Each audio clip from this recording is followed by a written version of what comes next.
Incident मैं बताना चाहूँगी। जब मैंने नया नया कह सकते हैं कि छत्तीसगढ़ में कदम रखा था, तो एक ऑपरेशन पे हम लोग बाहर निकले हुए थे और वो रात का ऑपरेशन था। अच्छा। तो बहुत ही जिसे कहते हैं घनी काली रात थी वो, और पहला ही मेरा रात का ऑपरेशन था मेरे करियर का। तो उसमें चलते चलते क्या हुआ कि एक जवान जो मेरे आगे चल रहा था, उसके बैग से लग के एक झाड़ी मेरी आंख में आके लग गई। तो वो झाड़ी जब मेरी आंख में लगी तो मुझे महसूस हुआ कि कुछ शायद मेरी आंख में गिर के टूट गया है, और बहुत ही जिसे कह सकते हैं कि नहीं बर्दाश्त करने वाला दर्द मुझे वहाँ पे होने लगा। पर बात ये थी कि बहुत रात थी और हम लोग एक ऑपरेशन में बैठे हुए हैं, तो आप नहीं चिल्ला सकते हैं, आप ना ही टॉर्च जला कर ये देख सकते हैं कि आपके साथ क्या हो रहा है। तो आपको सुबह होने का इंतज़ार करना पड़ेगा। और ये समझ में आया कि आप कमांडर हैं, तो आप ये भी नहीं कर सकते हैं कि नहीं मुझे ये कुछ हो गया है भाई, ऑपरेशन को पोस्टपोन कर दो, अब ख़त्म करो, मुझे वापस जाना है। आपको ख़त्म करना पड़ेगा। तो पूरी रात मैं उस दर्द को लेकर के बैठी रही और मेरी आंख से लगातार पानी बहते रहा, पर मैं ये भी नहीं देख पा रही थी कि एक्चुअली हुआ क्या है। सुबह होने पे कैंप आने तक मुझे ये नहीं पता था कि मेरी आंख में क्या हुआ है। ये समझ में आ रहा था कि कुछ दर्द है। वापस आने पे देखा तो मेरी आंख पूरी तरह से लाल हो चुकी थी और समझ में आया कि कुछ लकड़ी का टुकड़ा टूट के उसके अंदर फंस गया था। और वो सब हो जाने के बाद में जब बैठ के मैं सोच रही थी, तो मैंने ये रियलाइज किया कि आप जब इस तरह के ऑपरेशंस पे या इस तरह के अभियानों में जाते हैं तो आपको अपना कंफर्ट लेवल जो है वो त्याग देना पड़ेगा। वो सीख मुझे उस दिन मिली कि अगर आप दर्द में भी हैं तो आपको दर्द में काम करना पड़ेगा, और क्योंकि आपके जवानों की ज़िंदगी आपके ऊपर निर्भर है तो आपको हमेशा मोटिवेटेड भी दिखना पड़ेगा। वाकई तो आपके इसी जज्बे को हम सलाम करते हैं। Thank you ma'am. तो उषा, जब इस तरह की हालातों में आप रहती, कितने कितने दिन आपको जंगल में गुजारने पड़ते हैं? डिपेंड करता है कि आप कितने लंबे ऑपरेशंस के लिए निकले हैं। तो मतलब जंगल में अंधेरी काली रात में आसमान के नीचे आप लोग होते हैं? हाँ।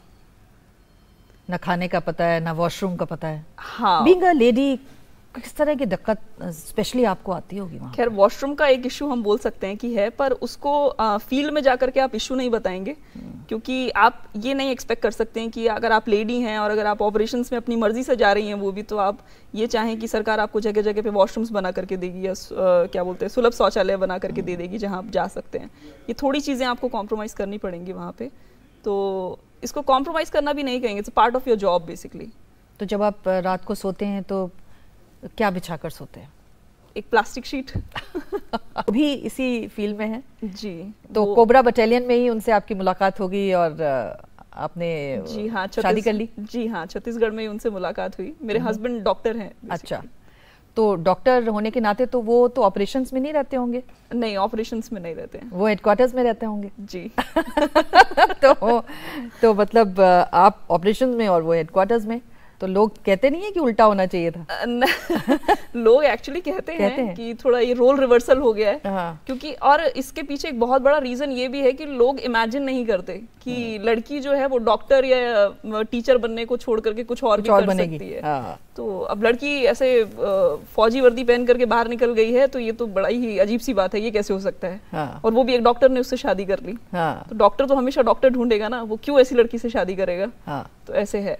पर मैं ये कहना चाहूंगी कि डॉक्टर्स की भी लाइफ बड़ी चैलेंजिंग है फोर्सेस में, क्योंकि मेरे हस्बैंड भी लगातार इवैक्यूएशंस में रहते हैं। ऑपरेशंस का हिस्सा वो नहीं है क्योंकि वो उनका काम नहीं है, पर हमारे जवान जो इंजर्ड हो जाते हैं उनको इवैक्यूएट करना, उनको सही सलामत अस्पताल पहुंचाना, टाइम पे उनको मेडिकल फैसिलिटीज देना, ये सब उनके काम है। अब आप यूनिफॉर्म में निकलते हैं, क्या शान है आपकी? कमांडो लिखा है एक तरफ, जंगल वॉरियर लिखा है, सामने सुनहरे अक्षरों में किरण लिखा है। तो इतनी सारा जब आप निकलती हैं बाहर यूनिफॉर्म में, लोगों का क्या रवैया रहता है? वो किस तरह से देखते हैं आपको? मैं कहती हूँ बहुत ही रिस्पेक्ट के साथ देखते हैं वो, और बहुत ही मेस्मराइज होकर के देखते हैं। ये यूनिफॉर्म ये नहीं कहूँगी कि मैंने ही पहली बार पहनी है, पर बात ये कि किसी लड़की को देख करके यूनिफॉर्म में हमेशा इज्जत बढ़ जाती है। तो ऐसा लगता है कि हाँ, हमारे घरों की बेटियां जो हैं वो ऐसा कुछ कर सकती हैं। जब पिता ऐसा देखते हैं तो उनको लगता है कि मेरी बेटी जो है वो भी शायद ऐसा कुछ करेगी या वो भी शायद ऐसा कुछ बन पाएगी। मैं देखती हूँ माओं को जब वो कहती हैं कि बेटा आपके साथ एक सेल्फी लेना है, अपनी बेटी को दिखाना है। तो बेसिकली यही है कि अगर आप अपनी वर्दी से एक भी आदमी को इंस्पायर, एक भी इंसान को इंस्पायर कर पाते हैं फोर्स में आने के लिए, तो मुझे लगता है कि वर्दी का जो ये उद्देश्य है वो पूरा हो जाता है। मैं इसी बात पे आना चाह रही थी कि बहुत सारी महिलाएं और लड़कियां हमारे प्रोग्राम को देख रही हैं। आप क्या कहना चाहती हैं उन सब से, और ख़ास तौर से अपना एग्जाम्पल देके उन्हें किस तरह से आश्वस्त भी करना चाहती हैं और रास्ता भी दिखाना चाहती हैं कि वो भी चाहें तो तमाम तरह के जालों को तोड़कर आगे बढ़ सकती हैं? जी, मैं यहाँ पे ये कहना चाहूँगी कि बेसिकली एक स्ट्रॉन्ग वुमन को यूनिफॉर्म के साथ ही जोड़ के ना देखें कि अगर किसी ने यूनिफॉर्म पहना ही है तो ही वो एक स्ट्रॉन्ग वुमन है। कोई भी लड़की जो अपने पैशन को फॉलो कर रही है वो एक, मैं कहूँगी, एक स्ट्रॉन्ग वुमन है वो।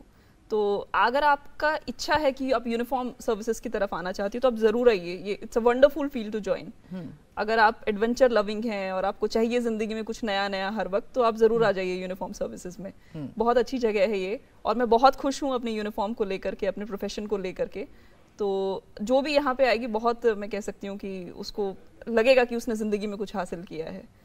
तो पर बाकी ये कहना चाहूँगी कि ज़रूरी नहीं है कि आप सिर्फ यूनिफॉर्म सर्विसेज को ही फॉलो करें। अगर आप डांसर बनना चाहती हैं, आप डांसर बनिए। अगर आप एक्टिंग करना चाहती हैं तो एक्टिंग करिए। किसी भी इंसान के ये कहने से कि नहीं, ये प्रोफेशन में लड़कियों को नहीं जाना, या ये प्रोफेशन उनके लिए अच्छा नहीं है, या आपको सिर्फ डॉक्टर ही बनना है, या आपको सिर्फ टीचर ही बनना है, उनके कहने से आप डॉक्टर या टीचर मत बन जाइए।